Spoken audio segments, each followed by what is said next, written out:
10 years of blood, sweat, and glory, only to realize we were never the heroes of this story.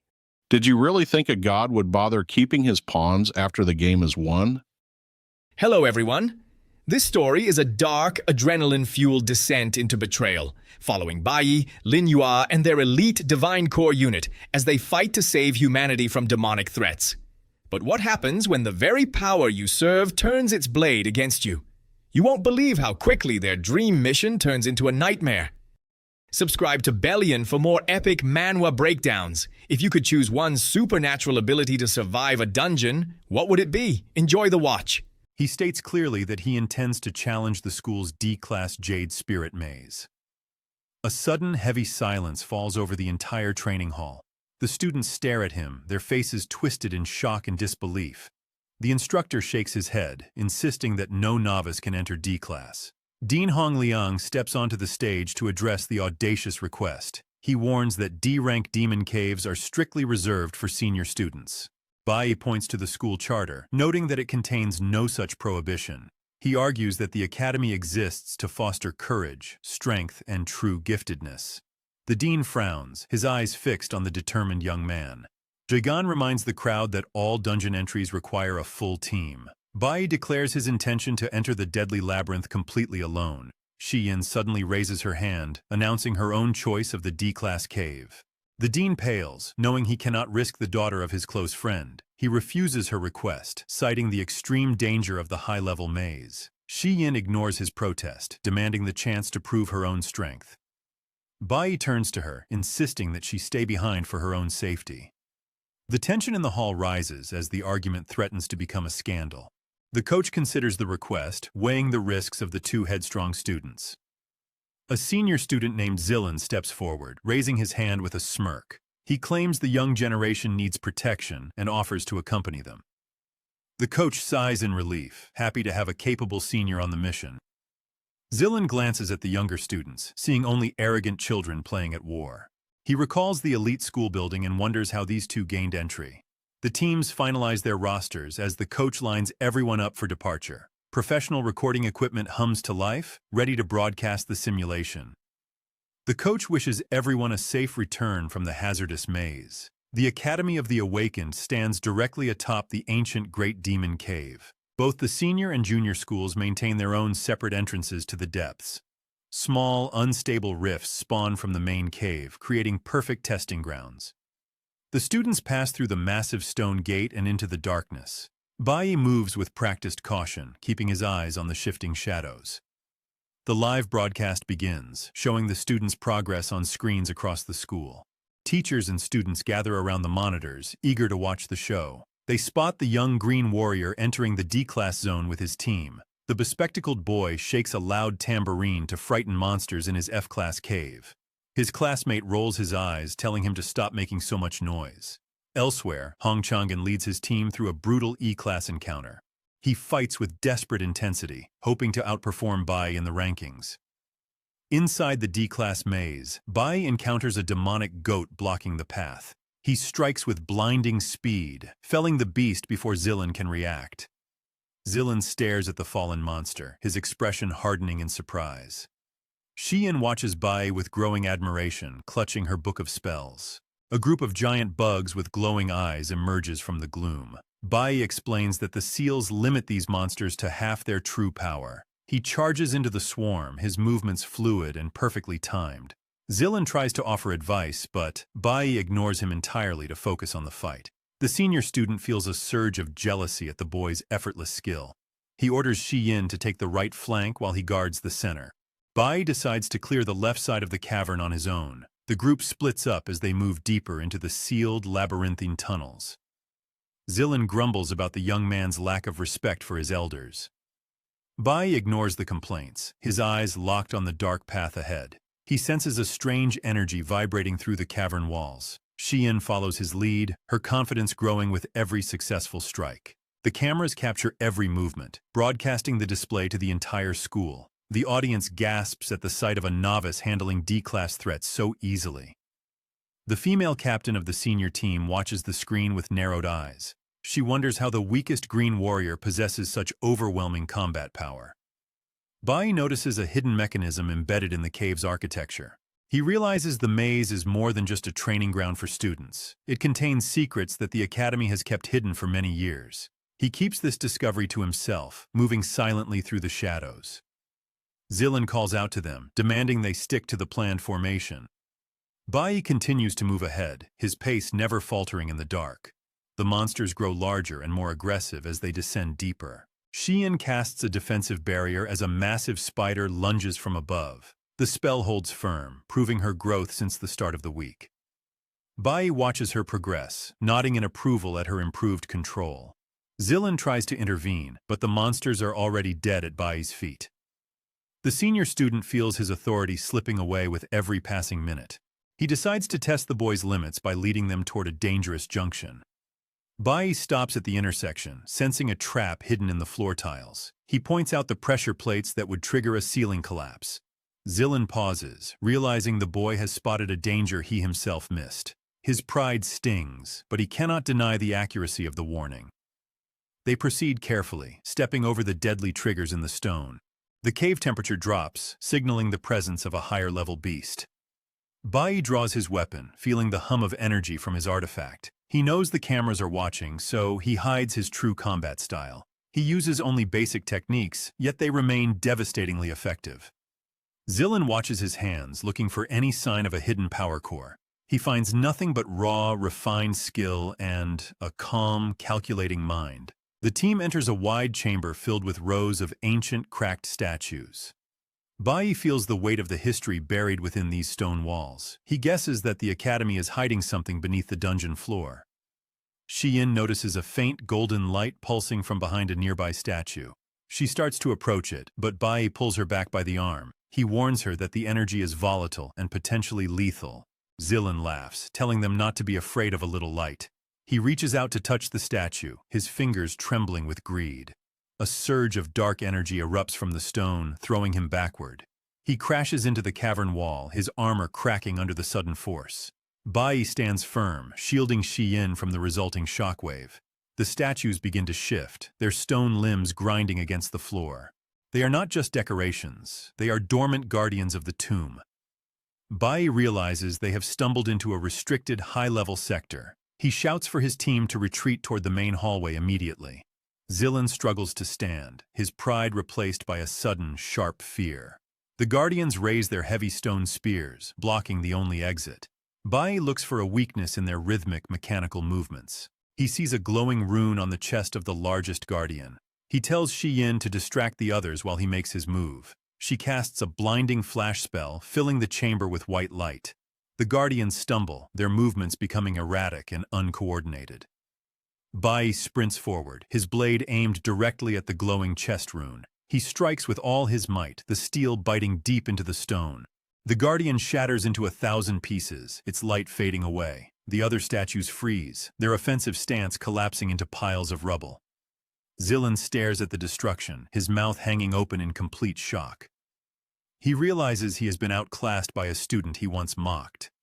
Bai sheathes his weapon, his expression remaining cold and perfectly calm. He checks on Xian, who is panting from the exertion of her spell. The broadcast screen back at the school goes black for a few seconds. The teachers and students stare at the monitor in stunned, absolute silence. The dean grips the edge of his table, his knuckles turning white. He knows that what they just witnessed will change the academy forever. Bai turns toward the exit, ignoring the chaos he has left behind. He knows the real test is only just beginning for him today. He walks out of the chamber, leaving the senior student to follow behind. The path ahead leads to the deepest, most dangerous part of the cave. He feels the call of the divine artifact pulling him further inward. He will find the truth of his power, no matter the cost. The simulation continues, but the outcome is no longer in doubt. Bai has claimed the dungeon as his own private hunting ground. The cameras struggle to keep up with his rapid, decisive movements. He is the apex predator in a maze designed for the weak. He steps into the final chamber, the air thick with ancient magic. His journey as the strongest awakened has truly begun at this moment. The simulation arena hums with the energy of 1,000 hidden cameras. Bai surveys the cavern split, noting the stronger monsters gathering on the right. He turns to Xian, his gaze steady and filled with quiet encouragement. He tells her that the left path holds weaker foes she can handle alone. Shiyin nods, her fear replaced by a sudden surge of resolve. She moves toward the left tunnel, leaving the larger threats to her partner. Zilin watches from the shadows, his brow furrowed in mounting irritation. He resents the young student for ignoring his authority and his tactical advice. The senior student grips his bow, his knuckles white against the dark wood. He draws a shimmering arrow of light and aims deep into the cave. The projectile whistles through the air, narrowly missing the startled girl. Zilin calls out, claiming he only intended to buff her with a light spell. Shiyin stumbles backward, her heart racing as the arrow vanishes into the gloom. A guttural growl echoes from the darkness, vibrating against the stone walls. A streak of golden fur blurs into existence, moving with unnatural speed. It is a two-headed lion, its eyes glowing with a predatory D-class hunger. Shiyin turns to flee, her feet skidding across the damp, uneven floor. She casts a desperate spell, weaving a barrier of vines behind her. The lion crashes through the greenery, its claws shredding the plant matter instantly. The beast opens its massive jaws, the air around it crackling with dark energy. Shiyin freezes, realizing her poison vines have failed to slow the creature. Zilin watches the display, a cruel, satisfied smile spreading across his face. He waits for the girl to beg for his protection and intervention. Bai activates his swiftness skill, his body turning into a blur of motion. He lunges forward, his blade carving a clean arc through the air. One of the lion's heads falls to the ground, severed by the precise strike. The second head lunges toward Shiyin, teeth bared in a lethal snarl. Bai shifts his momentum, using a flash technique to intercept the strike. He stands between the monster and his friend, his chest heaving with exertion. The lion roars, its movements accelerated by the lingering light arrow enchantment. Bai pushes Shiyin to the side, warning her that this foe is too dangerous. The beast descends into a berserk rage, its fur standing on end. Shiyin grinds her teeth, refusing to retreat or become a burden. She weaves her hands together, summoning a triple layer of vine walls. The thick, thorny barrier holds for a heartbeat, stalling the beast's charge. Bai stares at the wall, impressed by her rapid growth and tactical focus. He recalls a memory of her from their past, when she dreamed of the Divine Guild. Back then, she was a modest class president with a heart for duty. Now, she stands as a warrior, her eyes burning with newfound determination. Zilin scoffs, convinced that their efforts are nothing more than a childish struggle. He expects the vines to shatter and the students to plead for his help. The lion tears through the final layer of vines with a deafening crash. Bai signals for a split, his eyes locking onto the monster's exposed flank. The pair darts in opposite directions, forcing the beast to choose a target. Bai slashes the lion's side, drawing a line of dark, smoking blood. The monster pivots, its remaining head locking onto the boy as its primary prey. Bai sprints toward the underground river, his boots splashing through the shallow water. He dives into the cold, dark depths, luring the beast into the current. The lion plunges in after him, its heavy paws churning the water into foam. Bai surfaces, signaling to Shiyin to trigger her hidden trap. She slams her palms into the water, commanding the roots to surge upward.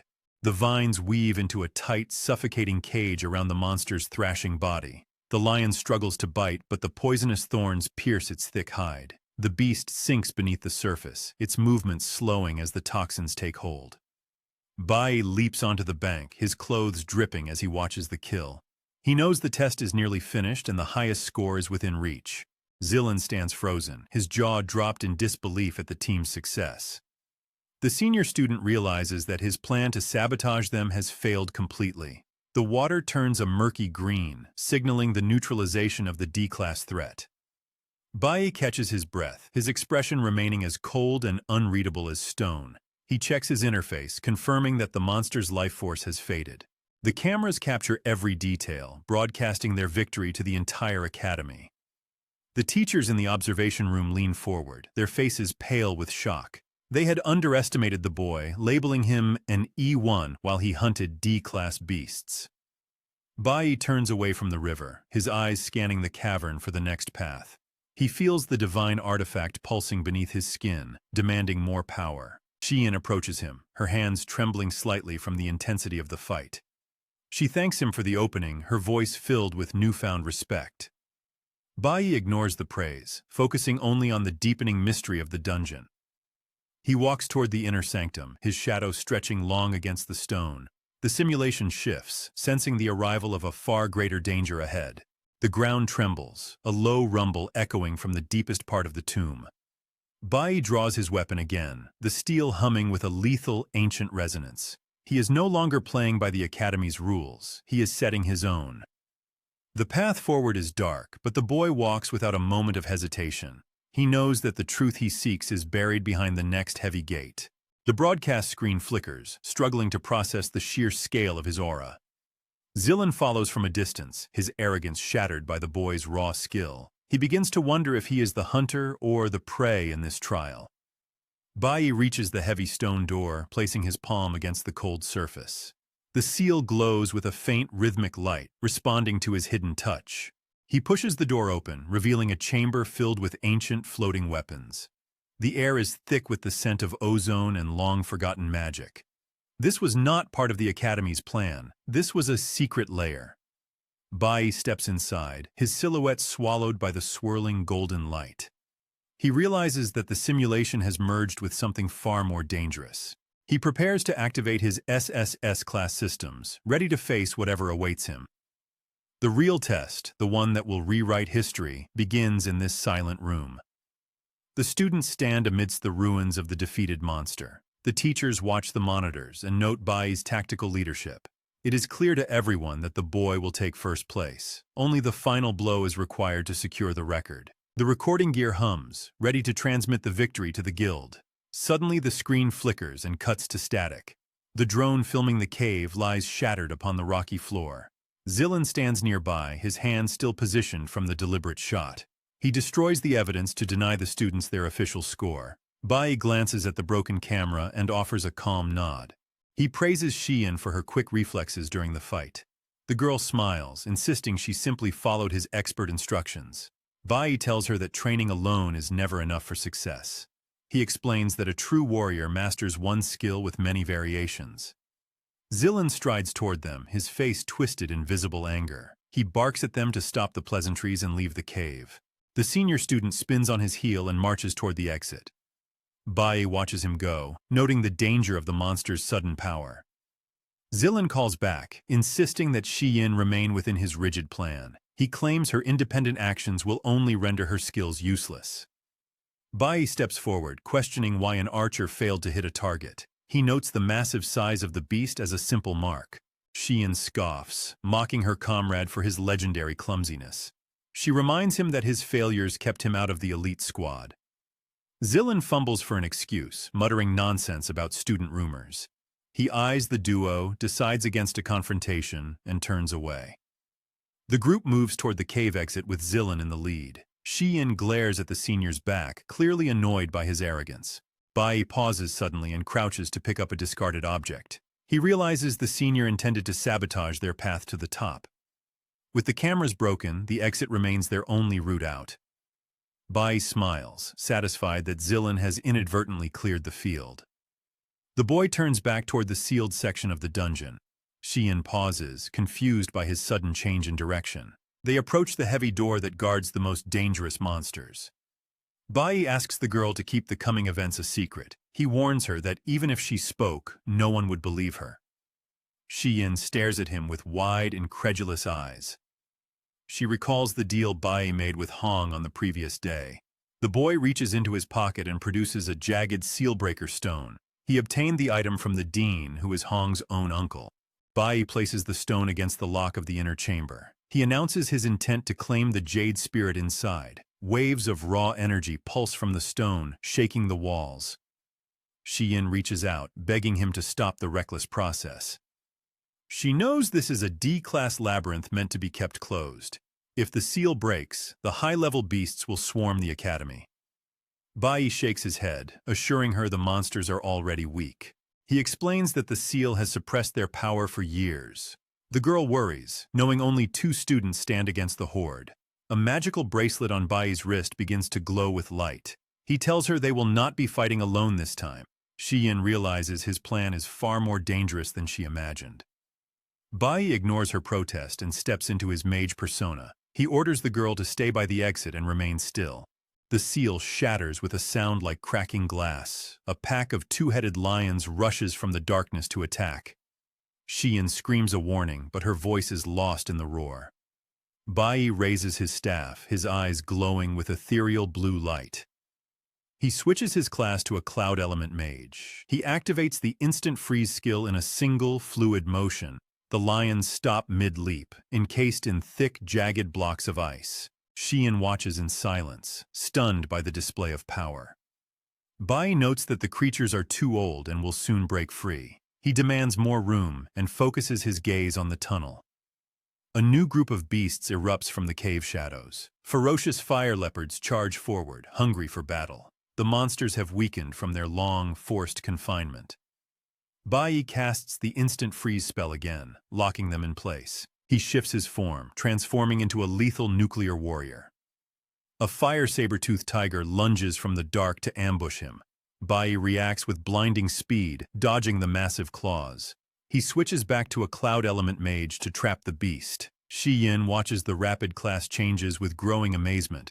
She finally understands why he practiced in the elemental room. Magic is not just about purity, it is about taming nature. She realizes that power must be controlled to be effective. Bai stands at the center of the frozen, silent carnage. He has achieved perfection in his elemental control. The pack of polar bears joins the frozen statues in the hall. Shion respects the gap between their levels of skill. The Lord of the Labyrinth finally emerges from the depths. The Jade Spirit, a hellish mammoth, towers over the chamber. Bai grins, satisfied that his lure has finally worked. He switches to his nuclear warrior mode to prepare for the strike. The mammoth charges, its massive hooves thundering against the stone. Bai leaps into the air, aiming for the beast's head.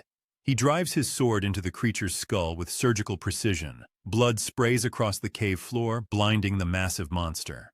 Bai lands on his feet and unleashes a flurry of critical hits. The mammoth collapses, its massive body shaking the floor. Bai finishes the beast with a single, sweeping sanctuary strike. The attack cuts through the mammoth and shatters the frozen pack nearby. The cave is clear, and the boy collects his massive haul of points. He finds the Bone of Fury and the King's Fang among the debris. These rare items are essential for crafting the Inferno Blade. Resonant royal stones lie scattered across the bloody battlefield. His interface shows he has reached D-class among all mages. Shion stares at the piles of dead monsters, unable to speak. Bai turns to her, reminding her of their secret agreement. He needs her silence to protect his progress from the academy. The girl nods, though her mind is filled with the carnage. She receives a notification that her flower magic reached level 7. Back at the academy, the teachers panic at the rising energy waves. The seal in the tunnel has been completely destroyed. Zillan emerges into the hallway, looking pale and uncertain. The coach rushes past him, heading toward the cave to save the students. Zillan realizes he will have to answer for the broken seal. The teachers run toward the entrance, fearing the worst possible outcome. They expect to find the students dead among the rampaging beasts. Bai and Shiyin wait for them at the mouth of the cave. The teachers stand at the cave entrance, eyes wide with shock. Bai and Shiyin stand before them, completely calm and unharmed. The coach demands to know why the instructors breached the restricted zone. He stares at the cave, noting the seal remains perfectly intact. The monitoring devices likely malfunctioned, providing the team with false data. The instructors let out sighs of relief, satisfied that the students survived. Zillan walks through the school hallways with a smug, satisfied grin. He corners the deputy headmaster near the administrative office. Zillan insists that his data justifies his immediate promotion to the squad. The official shakes his head, delivering the news that the position is filled. Zillan freezes, his face twisting in a mask of pure disbelief. He claims to have eliminated all viable competition for the role. The boy grabs the deputy headmaster's arm, demanding a reasonable explanation. The team leader steps into the hallway, silencing their heated argument. He confirms that the academy selected a superior candidate for the squad. The leader names Bai as the promising individual chosen for the role. Late that evening, a group of men huddle inside a dimly lit cafe. A police investigator warns his companion to stop playing dangerous games. Violin Xing eats his noodles, his expression unreadable and cold. The officer sets a deadline for next Friday, demanding results. The officer's phone rings, forcing him to return to the station. He tells Bin Shang to hurry home and stay out of trouble. Bin Shang marches through the rain, his face contorted with white-hot rage. He kicks open his front door, expecting to find his family inside. The apartment stands empty, stripped of all personal belongings and furniture. Bin Shang lets out a guttural roar, smashing a wooden chair against the wall. He realizes his wife and son abandoned their home to hide from him. Hatred burns in his eyes as he begins shattering the apartment windows.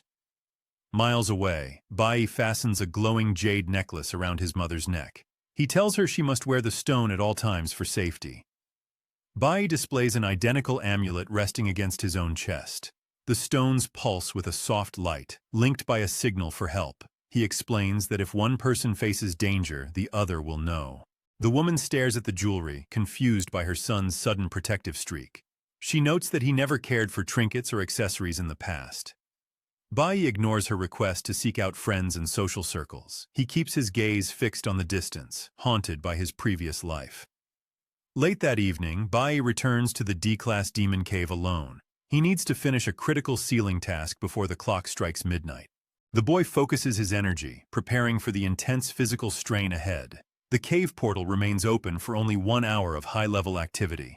He remembers his past life as a powerful, battle-hardened warrior. He draws his sword, stalking toward the lair of the wild orchid. This bloodthirsty monster hides in the darkness, waiting for its next victim. Bai lunges forward, his blade carving through the air with lethal intent. He slices the wild orchid into pieces, scattering petals across the floor. He collects the remains, storing the bloody petals in his inventory. Bai realizes that fate could erase every player in a single moment. He must grow stronger to survive the looming threats of this world. He drives his sword into a vulnerable spot, shattering the monster's core. Dangerous creatures swarm from the shadows, surrounding him on all sides. Bai swings his weapon in a wide arc, clearing the immediate area. He gathers the corpse's stem, adding it to his growing collection. He thinks of his father, feeling the sting of his own current weakness. He failed to protect his family once, and he refuses to repeat history. He recalls the masked genius with dreadlocks who slaughtered his entire team. There are no shortcuts to power in this cruel, unforgiving system. He commits himself to spending every waking hour inside these demon caves. Bai cycles through his elemental skills, testing his growing versatility. The cave entrance begins to flicker, signaling only 20 minutes remain. He sprints through the tunnel, heading toward the lair's hidden lord. A massive, stone-covered paw crashes down from the ceiling above him. Bai assesses the giant, noting its immense size and rocky hide. The lord moves with deceptive speed, closing the distance in seconds. Bai dodges the strike, his sword flashing in a silver counterattack. The blade severs the creature's arm, sending it tumbling across the floor. Green energy crackles in the air, knitting the monster's flesh back together. The lord grows a new, larger arm, roaring in defiance at the boy. Bai stares in shock as the creature heals its wounds instantly. The monster smashes the cave walls, causing the ceiling to crumble inward. Bai notices the fallen orchids rising from the ground behind him. These minor monsters possess the unnatural ability to resurrect after death. He loses his focus, and the lord stabs him with a jagged claw. Bai stumbles backward, blood trickling from a wound on his side. He turns to see a second lord emerging from the shadows. It is a twin brother, matching the first monster in size and strength. The realization hits him. The cave contains 2 D-class bosses. The clock strikes 1 o'clock in the morning, and the portal begins to dissolve.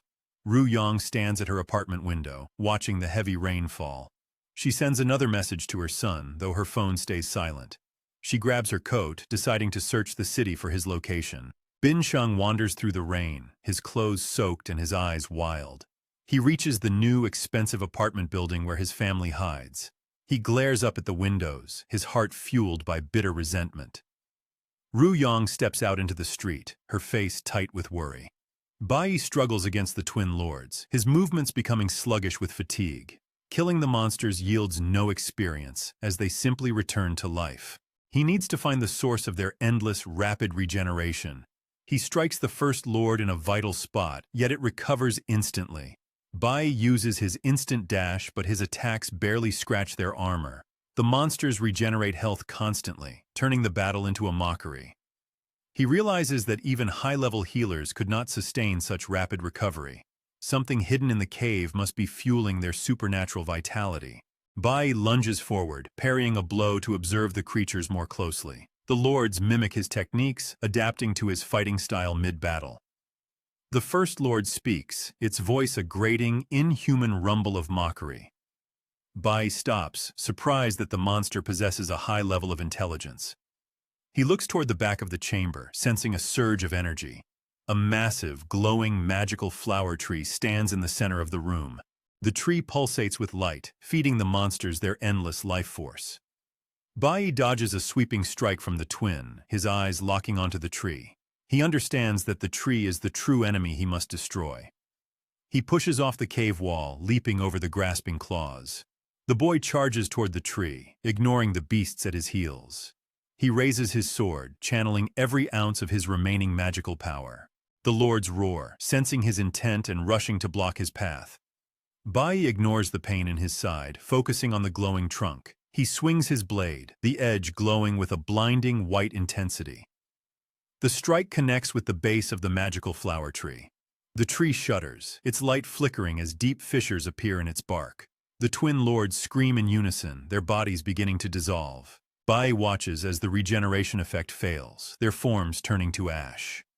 The cave goes silent, the oppressive weight of the magic lifting. He collapses to his knees, his energy completely drained by the fight. He reaches out, gathering the shattered fragments of the magical tree.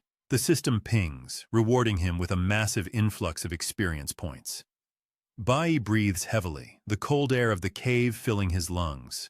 He stands slowly, his gaze turning back toward the exit. He has survived the twins and claimed the prize of the cave. The boy walks through the tunnel, his shadow stretching across the stone. He reaches the entrance just as the last of the light fades. He steps out into the night, the city air cooling his skin.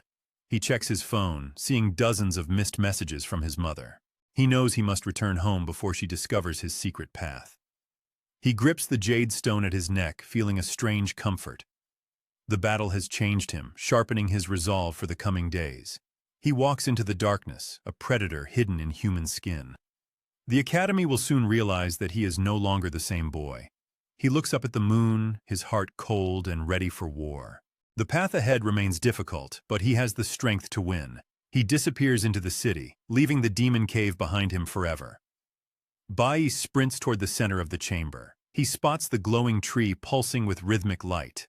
The twin lords shriek in horror as he closes the distance. They scream for him to stop, reaching out with desperate claws. Bai ignores their pleas and shifts his energy to the cloud element. He surges forward like a gale, leaving the monsters behind. The boy unleashes a wave of frost from his fingertips. Both twin lords freeze instantly, locked in solid blocks of ice. He switches his internal energy to the nuclear element. His blade crackles with raw, unstable power. He swings his sword at the base of the magical tree. The wood splinters, and the light within the trunk dies out. A notification pops up in his vision, signaling a rare drop. The 100 Spirits herb appears in his inventory, promising restored stamina. Only one lord remains, struggling against the thick ice.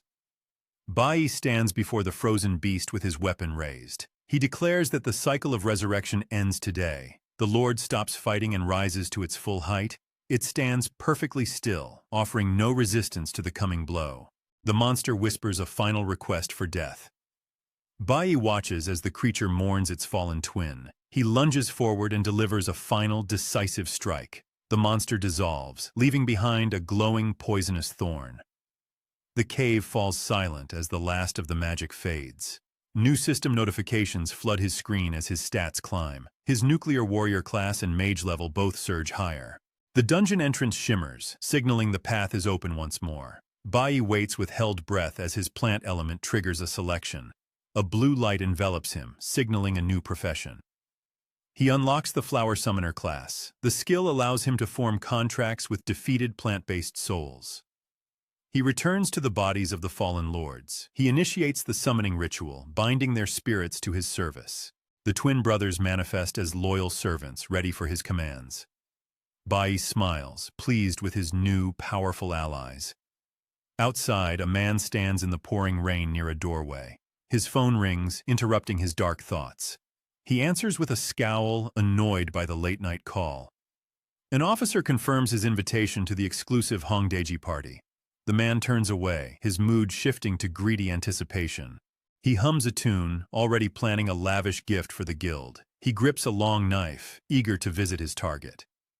Ru Yong stands in her doorway, looking for her missing son. The heavy rain forces her to stay inside the shelter. Bai arrives at the house and steps into the light. His mother gasps, relieved to see him standing there. He shields her from the rain with his umbrella. He hands her a protective bracelet as a surprise gift. The woman smiles, though she suspects he hides a dangerous life. Bai retreats to his room and collapses onto his bed. He reviews his 3 professions: Green Warrior, Blue Summoner, and Red Mage. 2 of his classes have reached E-class, but he needs more power. His calendar marks the 10th, leaving only 5 days before his father's release. He prepares a set of paired stones to ensure his mother's safety. The next morning, he returns to the entrance of the demonic cave. He knows that avoiding his fate will not save him. By lunch, he is diving deep into a new, dangerous labyrinth. He pushes himself to reach C-class before the inevitable confrontation. The evening sun sets as he clears the final monster room. He vows to become stronger than his father by the meeting. Sunday brings a notification of a new title and a mysterious hero's key. Monday morning arrives with the atmosphere of the Academy of the Awakens. Teacher Hang stands at the podium to announce the exam results. Bai and Shi Yin occupy the top 2 spots in the school. The system flags Bai's results for analysis at headquarters. The class erupts in whispers of shock and intense envy.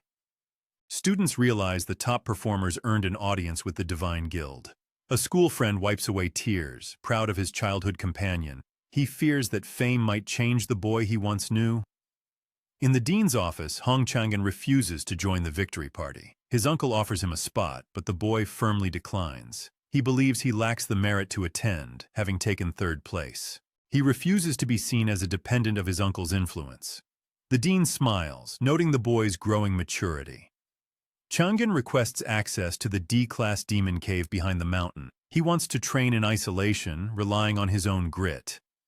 In the principal's office, Zilin begs for a second chance. He pleads to join the level-up quest, citing his status as an heir. Principal Yang stares at him with cold, burning anger. He scolds the boy for his impulsive and cruel behavior during the test. The director reveals that the academy saw through his sabotage. He reminds Zilin that he could have faced immediate expulsion. Zilin falls to his knees, sobbing and begging for mercy. The principal demands he rise, disgusted by the pathetic display. He explains that Zilin's antics unintentionally exposed Bai's hidden potential. The leadership now views Bai with deep, growing suspicion. A member of the Divine Guild will meet the boy personally. The principal grants Zilin permission to join the meeting. He warns the boy to stay silent and control his pride. Zilin wipes his eyes, promising to follow every instruction. He hopes to use the meeting to regain his lost status. Later, invitations to an elite club appear on student devices. Bai sent them, offering a path into the Divine Guild without exams. The classmates stare at their screens, trembling with jealousy. The club holds the only gold medal in recent school history. Bai stands in the hallway, holding the final invitation. Bai flicks the discarded invitation into the trash bin. His classmates watch in silence, stunned by his blatant rejection of the elite club. A bespectacled student stares at the crumpled paper, lamenting the wasted opportunity.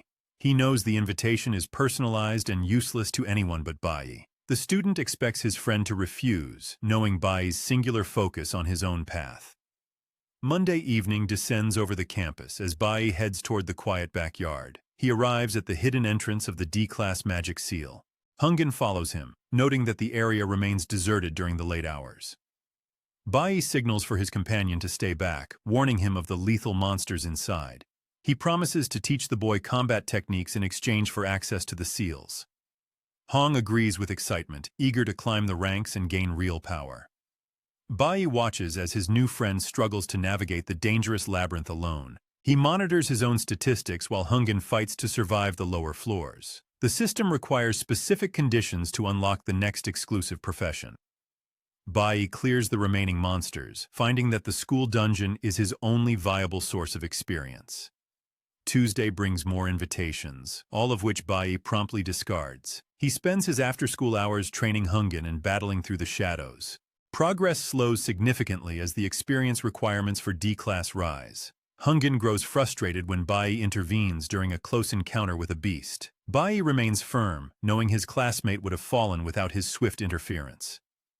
Thursday arrives and the pair returns to the familiar monster-ridden cave. Hungen lands a final heavy blow, successfully raising his level to D-class. He decides to leave the cave, eager to test his newfound strength on his own. Bai feels a sense of relief, preferring to hunt in total solitude. His main profession has finally reached S-class status, boosting his overall power. He possesses enough strength now to confront his father should they ever cross paths. At home, his mother initiates a quiet conversation about his social life. She asks if he has found a girlfriend among his new school companions. Bai denies any interest, citing his status as a busy high school student. His mother remains skeptical, suspecting that his late nights involve more than just training. She wishes for him to find someone close, fearing he might regret his isolation later. Bai recalls his past life, where a girl named Lin Yua once stood by his side. She was an L-class assassin who wielded the raw power of lightning. In that life, she masked her deep affection with a professional, distant demeanor. Bai remembers how he stubbornly ignored her hints to maintain their team's focus. He refused to carry her or acknowledge her feelings, despite his own hidden admiration. They met in the capital after his teacher saved him from a dark fate. He doubts they will ever cross paths again in this current timeline. The age gap and the nature of his memories make a reunion seem impossible. Across the city, the head of the Golden Group sits in her room, brooding. She is intrigued by Bai's persistent refusal of her club's prestigious invitation. The girl resolves to meet the mysterious student in person the following day. Lin Yua, the legendary captain, prepares to deliver the invitation herself. Wednesday morning marks Bai's birthday, and his mother presents him with a gift. He opens the box to find a warm scarf and a handwritten card. Bai stares at the gift, confused by the choice of a scarf in the middle of summer. His mother explains that he will need it for the cold climate of Shenhe. Bai realizes she has known about his secret missions all along. She offers him extra money, encouraging him to treat his friends to a lunch. He realizes for the first time that he has actually gained a social circle. On his desk sits a mysterious figurine of a nymph holding a magic wand.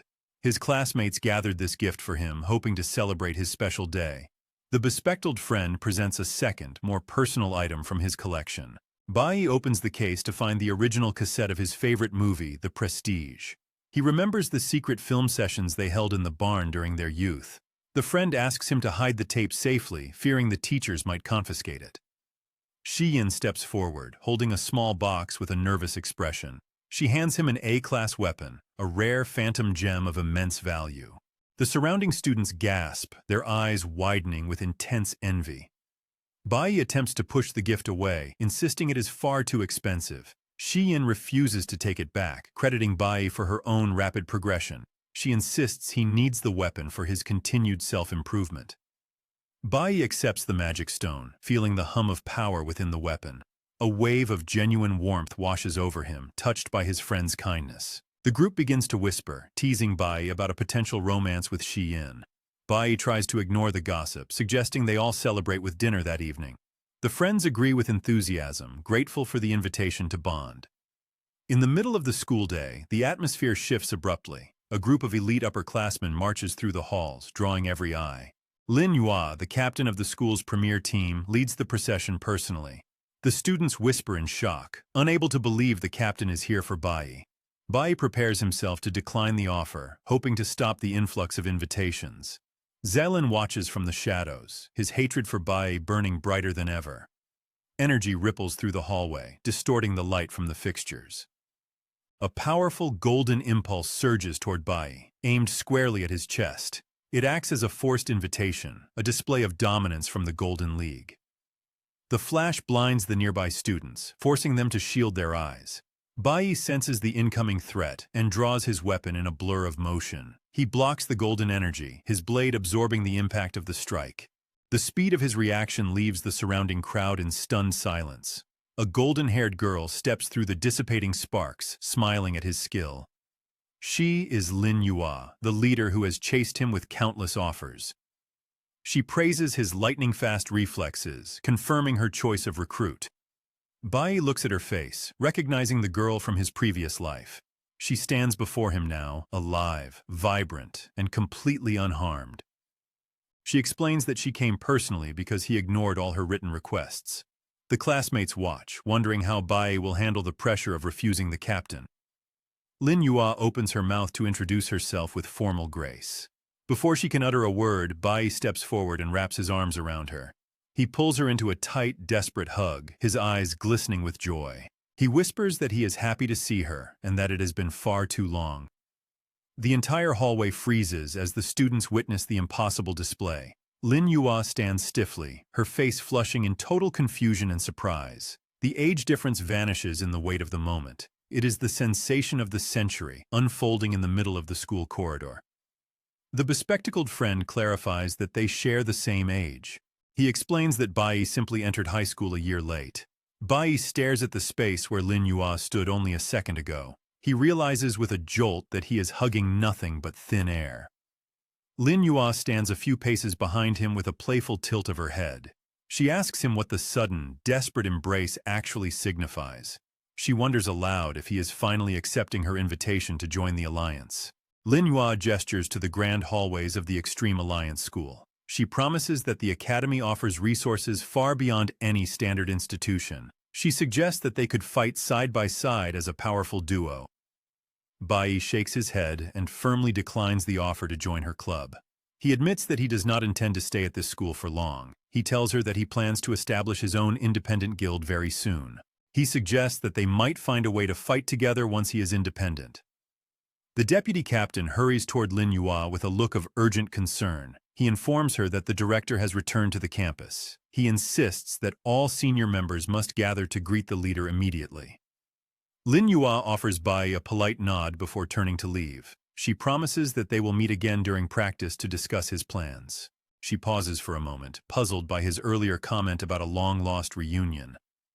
Lin Yua is certain she has never crossed paths with this boy before today. Zelin watches the interaction from the shadows with a face twisted in rage. He finds it infuriating that Bai rejected the captain and spoke of his own guild. Nearby students whisper to one another in disbelief at the boy's audacity. They dismiss the idea of a minor creating a guild as total nonsense. They know that establishing such an organization requires massive wealth and influence. The hallway buzzes with gossip as the students watch the captain depart. Lin Yua walks away with a faint, unbothered smile on her face. Bai watches her retreating figure with a sense of quiet wonder. He never dared to hope that their paths would cross in this timeline. In the Divine Guild, personal history is considered strictly off-limits. Players rarely speak of their pasts to maintain the group's professional edge. He wonders if this strange meeting is a gift for his birthday. Later that evening, the friends gather at a local restaurant to celebrate. Chilian leans over the table to ask about the rumored guild plans. He questions if Bai is truly serious about leaving the school so soon. Bai confirms that he intends to move to the Holy Land after leveling up. The friends exchange shocked glances at the boldness of his ambition. Bai explains that his goal is to enroll in the prestigious Academy of Divine Warriors. Across the city, a crowd of influential figures gathers at a luxury hotel. An expensive limousine glides to a stop in front of the grand entrance. Mr. Hong steps out of the vehicle, a thick cigar clamped between his teeth. He is a master of the Divine Guild, radiating power and cold authority. Police officers stand guard near the lobby, watching the elite guests arrive. Officer Chen stands beside his ward, the disgraced man named Lin Sheng. The captain eyes Lin Sheng with suspicion, questioning his presence at the banquet. He demands to know how a former prisoner managed to secure an early release. Officer Chen reports that double bail was paid to secure the man's freedom. The deputy commander scowls, clearly dissatisfied with the hooligan's presence. Officer Chen explains that Lin Sheng was expelled from the guild for a minor infraction. He claims the man is desperate to earn his way back into the organization. Lin Sheng carries a heavy bag filled with medium-grade energy magic crystals. He approaches the master of the Divine Guild with a hopeful, desperate expression. Hong Bin glances at the man with utter disgust and refuses to acknowledge him. The master waves a hand, and the bag of crystals spills onto the polished floor. Hongbin demands to know why security allowed an outsider into his private event. He warns that the presence of a stranger creates a dangerous information leak. Lin Sheng drops to his knees to scramble for his scattered magic stones. He begs the master for a second chance to serve the guild. Hongbin flies into a rage at the sight of the groveling man. He screams that this loser is attempting to bribe his way into his inner circle. Bodyguards grab Lin Sheng by the arms and drag him toward the exit. They toss him onto the cold asphalt of the street like a piece of trash. Enormous, burning rage tears at Lin Sheng from the inside out. He crushes a crystal in his fist until his palm begins to bleed. His instability makes him a ticking time bomb of unbridled aggression. He wanders through the dark streets, nursing his hatred for everyone he encountered. He convinces himself that his family is to blame for his current humiliation. Lin Sheng turns toward the house where his wife and son reside. He mutters that he will destroy everyone who ever looked down on him. Ruin walks home from the market, unaware of the danger closing in. She freezes in the middle of the sidewalk as she spots her husband ahead. His face is twisted into a mask of pure, violent hostility. Inside the restaurant, the birthday celebration continues with laughter and drinks. Bai notices a group of stern men in guild attire entering the dining room. He watches them with a wary eye, his intuition signaling a hidden threat. His friends try to cheer him up, hoping for his future success as a leader. Bai remains silent, sensing that today has gone too smoothly for his liking. He raises a glass of juice to his lips as a toast to the group. Suddenly, a strange vibration emanates from the amulet hidden beneath his shirt. The metal glows with a faint warning light against his skin. Back on the street, Ruin stumbles as her husband lunges toward her. Lin Sheng looms over her, screaming that she has forgotten her place. He accuses her of finding a new man to support her and their son. His eyes lock onto the glowing bracelet on her wrist. He views the jewelry as a gift from a lover and prepares to strike. Ruin covers her head with her arms, bracing for the impact of his fist. The bracelet suddenly flares with a blinding, protective radiance. Before the blow lands, a strong hand grips Lin Sheng's wrist in midair. Two towering flower lords appear, their eyes burning with lethal intent. Ruin stares in shock as the magical guardians shield her from the attack. She remembers the moment her son gave her the bracelet on Mother's Day. Bai had insisted that she wear it at all times for her own safety. The flower lords turn their attention to the man who dared threaten their mistress. Lin Sheng struggles against their grip, his face reddening with effort. He believes he can easily overpower these creatures since his guild expulsion. At the restaurant, Bai feels the amulet around his neck pulse violently. He jumps to his feet, startling his friends with the sudden movement. He tells them he has an urgent matter that requires his immediate attention. He rushes out of the building without waiting to provide an explanation. Once outside, he calls Hong Chong-shang, his former enemy turned ally. The man confirms that his father was released from prison early this morning. He adds that Lin Sheng appeared uninvited at the hotel before being thrown out. Bai realizes the danger and tries to call his mother's phone. Silence greets him on the other end of the line. He guesses she left her phone at home while running errands. He knows the hotel is located near their new apartment building. Bai mounts his bike and pedals with desperate speed through the city streets. He hopes his preparations are enough to keep his mother alive. Back at the house, Lin Sheng manages to wound one of the lords. He mocks the creature, calling it a low-level pest with no real power. The wounded lord refuses to retreat, grabbing Lin Sheng's ankle to hold him. Lin Sheng shows no mercy and drives a knife into the creature's side. He pulls the blade free and turns his gaze toward his trembling wife. The second lord steps between them, ordering Ruin to run for her life. Ruin watches in horror as her husband prepares to kill the guardian. The flower lord charges forward in a final attempt to delay the killer. Lin Sheng finds the battle effortless, fueled by his unnatural dark strength. His hatred acts as a catalyst, pushing his physical speed beyond human limits. He swipes his dagger, cutting deep into the lord's exposed chest. The lord staggers back but maintains his stance to protect the woman. Lin Sheng laughs, ready to finish the job and move toward his target. Lin Sheng looms over the cowering woman and rips the jade pendant from her neck. He sneers at the jewelry, recognizing it as a gift from a secret lover. His face contorts with blinding rage as he crushes the jade into dust. Lin Sheng raises his dagger high, preparing to strike his wife down. Suddenly, a hand clamps onto his wrist with crushing force. Bai stands between his parents, his expression cold and unyielding. He stares into his father's eyes and promises to protect his mother forever.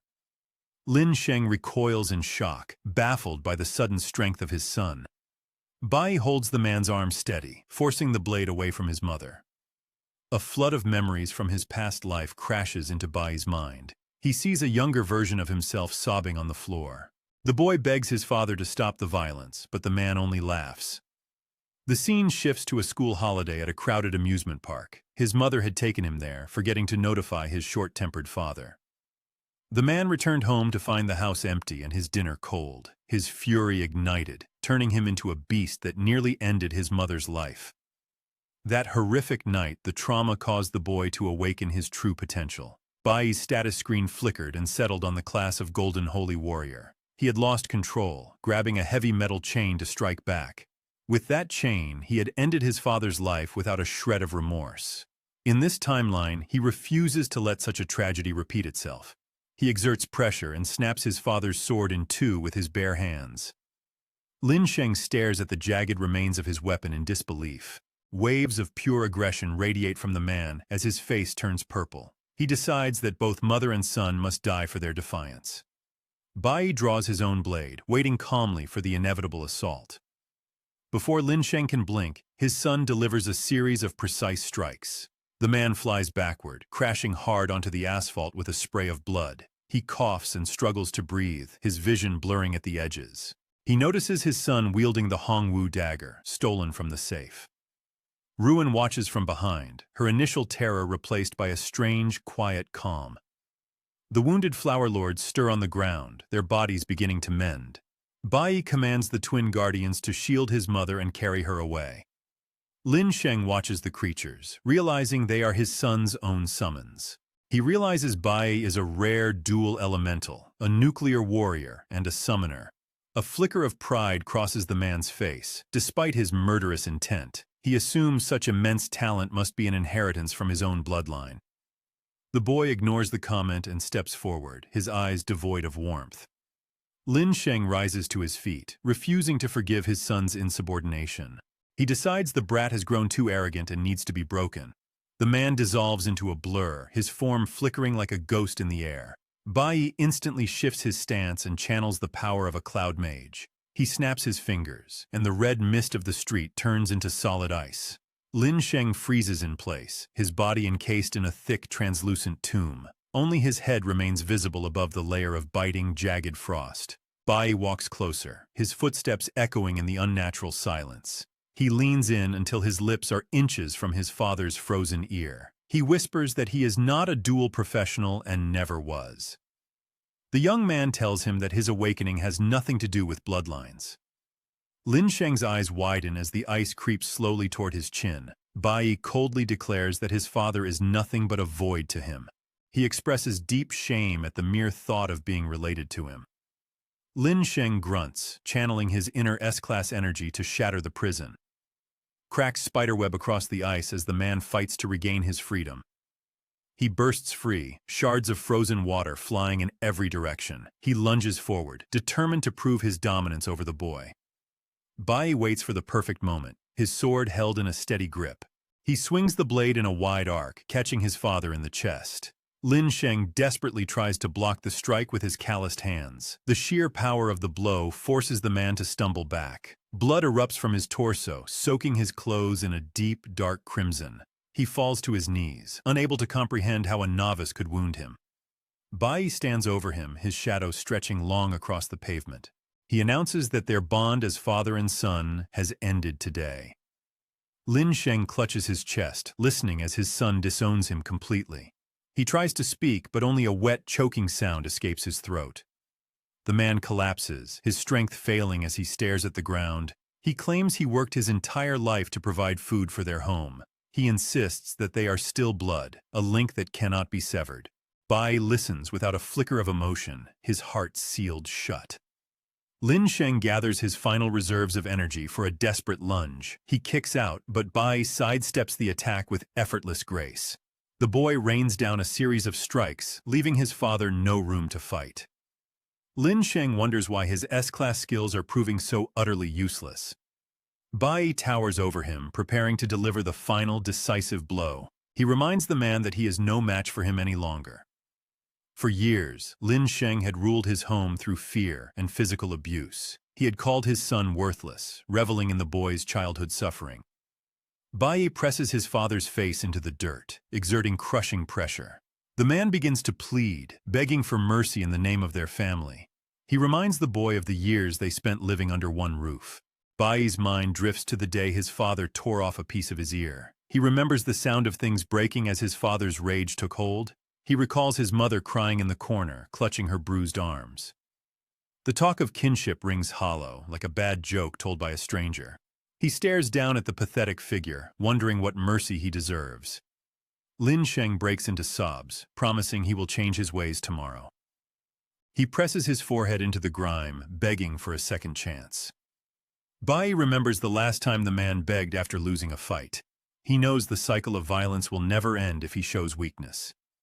Suddenly, Lin Sheng reaches into his coat and pulls out a hidden knife. The man lunges, his face twisted in a final desperate act of betrayal. Bai realizes that a man who chooses the blade will never put it down. A surge of adrenaline hits his system, triggering another sudden evolution.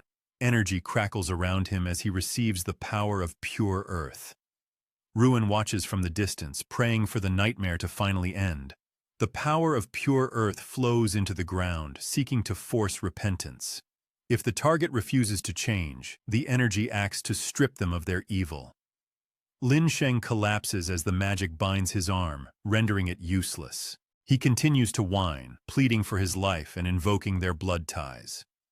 Bai begins to calm down, though the energy still pulses through his veins. He switches his aura, activating the ice to seal his father's mouth. The man's lips are clamped shut by a layer of frost, silencing his pleas. Bai raises his sword high above his head, ready to finish the job. He thinks of the version of himself that died in the past life.